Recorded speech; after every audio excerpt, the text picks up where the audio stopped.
Lancez le logiciel.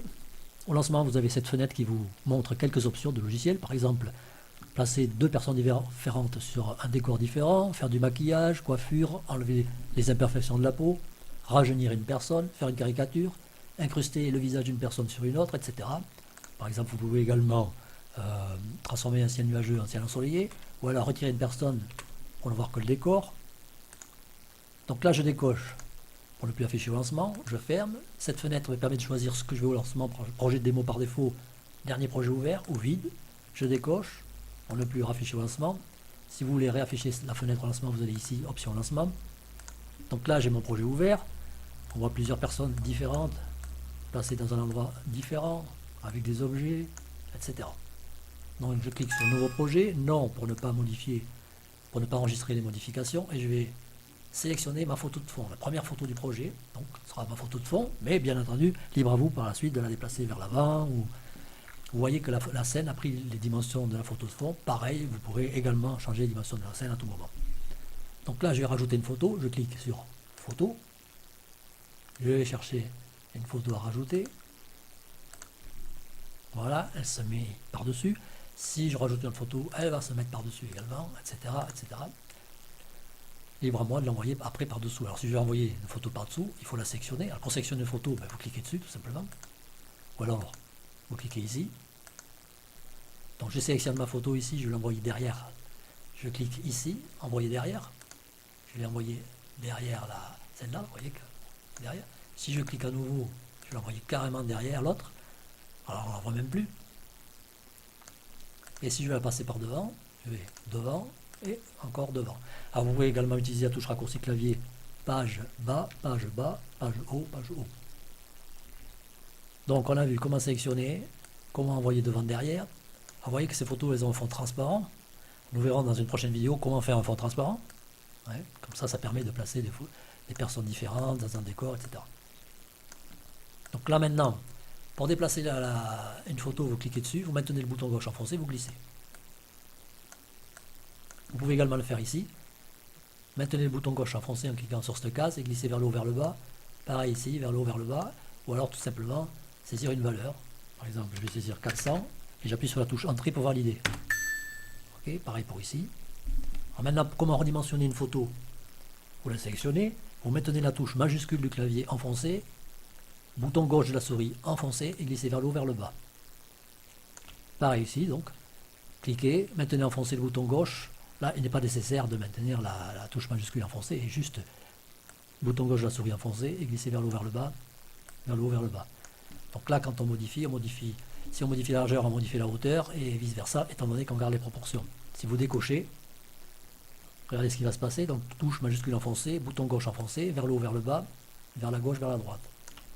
Ici, bouton gauche enfoncé, vers le haut, vers le bas, bouton gauche enfoncé, vers le haut, vers le bas.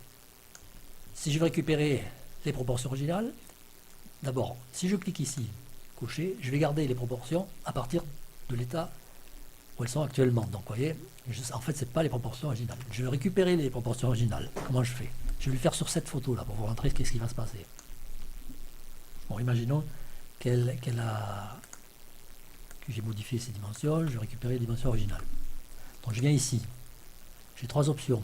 Je garde la hauteur actuelle, je récupère les proportions originales, donc il va m'agrandir la largeur en fait. Je garde la largeur actuelle et je récupère les proportions, donc en l'occurrence, il va me diminuer la hauteur. Et si je clique ici taille originale, il va me mettre largeur et hauteur originale, indépendamment de ce qui est actuellement le cas ici. Donc je clique ici, vous allez voir ce qui va se passer. La photo sort du cadre, très grande. Pourquoi? Parce qu'en fait cette photo, dimensions originales, sont plus grandes que celles de derrière. Regardez derrière. On a 1600 par 1200, alors que celle-ci, on a 2000 par 2400. Sauf que lorsque vous rajoutez une photo, chaque fois que vous ajoutez une photo sur la scène, il la rediminue, si elle est trop grande, pour la faire entrer dans la scène. Libre à vous, après, par la suite, de la redimensionner si vous voulez la faire plus grande. Okay, donc là, je vais la remettre plus petite pour l'avoir en entier. Ou, pareil, touche majuscule. D'abord, pour commencer, il faudrait peut-être que je coche ici. Donc je refais taille originale. Donc touche majuscule ici, ou alors ici je glisse, ou je rentre une valeur. Ce que je vais faire, pour aller plus vite, je vais cliquer ici. Je vois que la hauteur elle est 1200, donc je me mets ici, et je vais mettre 1200 aussi. Je valide. Et au moins je suis tranquille, elle a pris la hauteur de la scène de fond.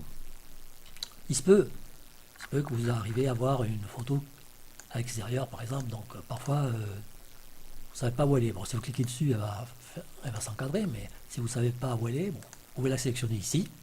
Si vous voulez la mettre directement au milieu de la scène pour aller plus vite, vous allez ici, vous allez centrer la photo sélectionnée. Alors maintenant, pour zoomer, pour l'aide de la souris, ok. Pour me déplacer sur la scène, quand je suis sur une position de zoom, je maintiens le bouton du milieu enfoncé et je glisse. Là, je glisse la scène, vous voyez, toute la scène entière, pas uniquement la photo sélectionnée. Et si je veux remettre les ascenseurs ici, je vais à édition, paramètres, ascenseur visible, ok. Donc là, j'ai les ascenseurs également, ou le bouton du milieu au choix. Donc roulette de la souris pour zoomer. Donc là, on a vu comment sélectionner une photo, comment la déplacer, comment la redimensionner. Maintenant, on va voir comment la pivoter. Par exemple, je veux pivoter cette photo, donc je la sélectionne. Alors au lieu de maintenir la touche majuscule du clavier enfoncé, je vais maintenir la touche Alt du clavier enfoncé, clic gauche enfoncé, et je glisse vers le haut, vers le bas ici, ou vers le haut, vers le bas de ce côté-là. Pareil ici, je maintiens enfoncé le bouton gauche et je glisse vers le haut, vers le bas, ou alors je saisis une valeur directement 0, touche entrée. Finaliser, c'est quoi? Alors, par exemple, je vais mettre à 45 degrés ici. 45, touche entrée. Donc là, j'ai tourné l'affichage de la photo à 45 degrés. Mais la photo elle-même, elle continue droite. Vous voyez, sur la diapo, continue droite. J'ai tourné l'affichage. Si je finalise, l'affichage va revenir à 0 avec la photo tournée. Donc l'affichage, il est à 45 là. Donc je vais mettre à finaliser. Donc vous voyez, l'affichage il est passé à 0. Donc l'affichage à 0. Par contre, la photo a été pivotée. Vous voyez, ici on la voit bien, elle est pivotée.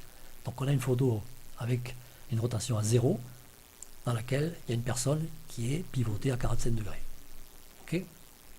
Donc après, libre à vous de revenir dans l'autre sens. Et bon, forcément, vous allez, à chaque fois, vous allez agrandir l'affichage.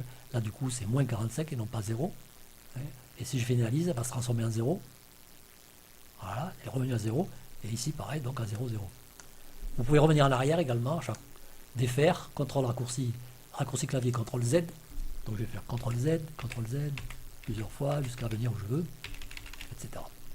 Et pour revenir à l'avant, là je suis un peu trop loin. Pour revenir à l'avant, c'est l'inverse, refaire. Pour revenir au début ici. Pour revenir à la fin ici. Alors attention parce que vous avez un maximum de retour et de revenir. Après, à vous de paramétrer là. Par défaut, il est à 20. Bon, le reste, on verra plus tard, les autres valeurs. Donc maintenant, on a vu tout ce qui est ici, c'est-à-dire déplacement, sélection, rotation, redimensionnement. On va voir juste ces trois cases à la coucher, qui sont assez importantes à savoir. Alors, vous voyez que lorsque je clique sur une photo, je la sélectionne. Parfois, vous pouvez avoir envie de travailler sur la photo de derrière, donc là, quand vous allez cliquer, vous allez toujours sélectionner celle qui est devant, ce qui risque d'être un peu embêtant. Donc, dans ce cas-là, vous décochez souris, vous sélectionnez la photo sur laquelle vous voulez travailler, donc en l'occurrence celle-ci, et là, même si vous cliquez, vous allez toujours être sur la photo sélectionnée. Peu importe qu'il y en ait plein de devant ou derrière, ou peu importe l'endroit où vous cliquez, toujours celle qui est sélectionnée. Donc, ça vous enlève la possibilité de sélectionner avec la souris. Ok. Alors maintenant, vous voyez par exemple cette photo-là. Si je clique sur le bord transparent, eh bien, je vais sélectionner la photo derrière. Pour pouvoir sélectionner celle-ci, il faut que je clique sur une partie qui n'est pas transparente. Et si je veux sélectionner cette photo, même en cliquant sur une zone transparente, dans ces cas-là, je coche ici, sélectionner transparence. Et là, vous voyez que si je sélectionne, même sur la transparence, je continue à sélectionner cette photo. Ok. Je vais faire un petit test. Là, vous voyez, j'ai deux photos avec un fond transparent chacune. Donc si je sélectionne celle-ci, elle va aller chercher derrière, mais comme derrière c'est un fond transparent, elle va aller la chercher encore derrière. Donc là, ici, je vais prendre carrément le fond. Alors que si j'avais fait ici, là, je continue à prendre bien devant. Ok. Alors maintenant, dernière chose, je veux travailler sur une photo qui est derrière, il y en a plein devant.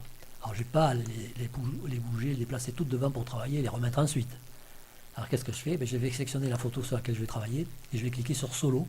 Donc tout le reste, que ce soit devant ou derrière, disparaît et je peux travailler tranquillement sur ma photo.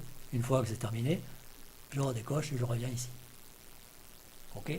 Alors maintenant, autre chose, également on va voir ça aussi. Pour envoyer une photo derrière, donc vous voyez j'ai celle-ci, je vais l'envoyer derrière celle-ci. Donc je vais cliquer ici, je vais envoyer derrière. Et si je veux l'envoyer encore derrière, je continue encore. Bon là elle est carrément passer inaperçu derrière. Et pour revenir devant, ici, par contre, je vais sélectionner. Celle-ci, je vais l'envoyer derrière, derrière, derrière.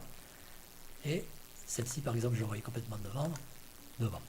Okay. Alors, je peux utiliser également touche raccourci clavier, page bas pour aller vers l'arrière et page haut pour aller vers l'avant.